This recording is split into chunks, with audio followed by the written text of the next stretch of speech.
और आपका नाम और आप क्या वक्फ के पक्ष में हैं? मेरा नाम मौलाना कौकब मुश्तबा, राष्ट्रीय अध्यक्ष उलमा फाउंडेशन, उसी का आज वफद जेपीसी कमेटी के सामने पेश हुआ था, जिन्होंने अपने जो पॉइंट थे वो रखे हैं।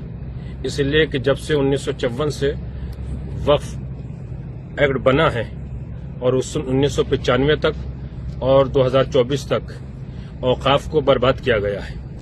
अगर बर्बाद नहीं हुए हैं, लूटे नहीं गए हैं, तो हर वक्फ बोर्ड से 15 दिन के अंदर रिपोर्ट मंगाई जाए कि वक्फ बोर्ड में रजिस्टर्ड औकाफ की तादाद कितनी है और कितना टैक्स आता है और कितने जिंदा हैं, कितने मुर्दा हैं। जब ये सवाल पैदा होता है तो जो वक्फ के ऊपर काबिज हैं वो अधिकारी की शक्ल में हो, वक्फ बोर्ड के मेंबर की शक्ल में हो या चेयरमैन की शक्ल में हो, उनके पेट में दर्द होने लगता है। वक्फ प्रॉपर्टी किसी का जाती माल नहीं होती है। मुतवल्ली और चेयरमैन को सिर्फ इतना हक हासिल है कि वो उसकी हिफाजत करे, लेकिन वक्फ बोर्ड की जितनी भी प्रॉपर्टी है जब वाकिफ ने वक्फ कर दी तो वो भारत की होती है, भारतवासियों की होती है, मानवता के लिए होती है, जिस काम के लिए की गई है उसके लिए होती है। आज मेरी भारत सरकार से गुजारिश है कि जल्दी से जल्दी वक्फ संशोधन बिल 2024 पास किया जाए और जिन लोगों ने वक्फ की जायदादों को बर्बाद किया है, खाया है, लूटा है, उनके खिलाफ तत्काल एफआईआर दर्ज करके उनको सख्त से सख्त सजा दिलाई जाए, ताकि ये सरकार की संपत्ति, कौम और मिल्लत की संपत्ति फिर से कामयाबी और कामरानी की तरफ मिल्लत इंसानियत को बढ़ा सके। मौलाना साहब, आपने सजेशंस क्या क्या दिए हैं आज मीटिंग? मैंने जेपीसी के सामने शिया समुदाय के मसले के ऊपर एक बात ये रखी है कि भारत में 36 सूबों में से 2 सूबों में शिया वक्फ बोर्ड है, बाकी सूबों में शिया वक्फ बोर्ड स्टेट में नहीं है।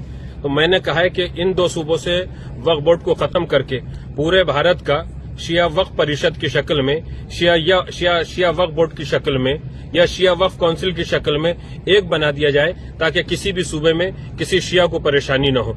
और जब सेंटर में वो वक्फ बोर्ड या वक्फ परिषद या वक्फ काउंसिल बन जाए तो उसमें मेंबर जो भी हों वो इस तरीके के हों कि जो उसकी अहलियत रखते हों। किसी भी आदमी को उठा के उसका मेंबर न बनाया जाए और वो 7 सदस्यों की एक कमेटी हो जो पूरे भारत में औकाफ की हिफाजत करके वहां से उसका टैक्स वसूल करने के बाद जिस काम के लिए मुतवल्ली ने कहा है उसके ऊपर खर्च किया जाए। जो एक बात हमको पता लगी है कि आपने मुतवल्ली को टैक्स भरने की बात को कहा है कि अगर वो टैक्स नहीं भरते तो उनके खिलाफ भी एक्शन लिया जाए। जो मुतवल्ली 1 साल के अंदर जो ऑडिट होता है हिसाब, उस तारीख पे हिसाब करने के बाद टैक्स नहीं जमा करते हैं तो 15 दिन के अंदर उसको हटा दिया जाए और उसके खिलाफ एफआईआर दर्ज हो। इसी एफआईआर से दर्ज होने से डरने के लिए मौलाना अरशद मदनी जैसे बहुत से मौलवी हिंदुस्तान के अंदर हाय तौबा मचाए हुए हैं कि वक्फ बिल पास न हो, वक्फ बिल पास न हो, वक्फ बिल पास न हो। अरे तुम्हारे साथ अगर कोई घटना हो जाती है तो बड़ी सजा दिलाना चाहते हो। कोई पूरे हिंदुस्तान को लूट के चला जाए, पहले महमूद गजनवी लूट के चला गया, दूसरे बादशाह वो लूट के चले गए, तो जो भी भारत की संपत्तियों को बर्बाद करेगा, लूटेगा, उसके खिलाफ एफआईआर भी दर्ज होगी, उसके पेट से वो माल निकाला भी जाएगा। ये भारत की संपत्तियां हैं।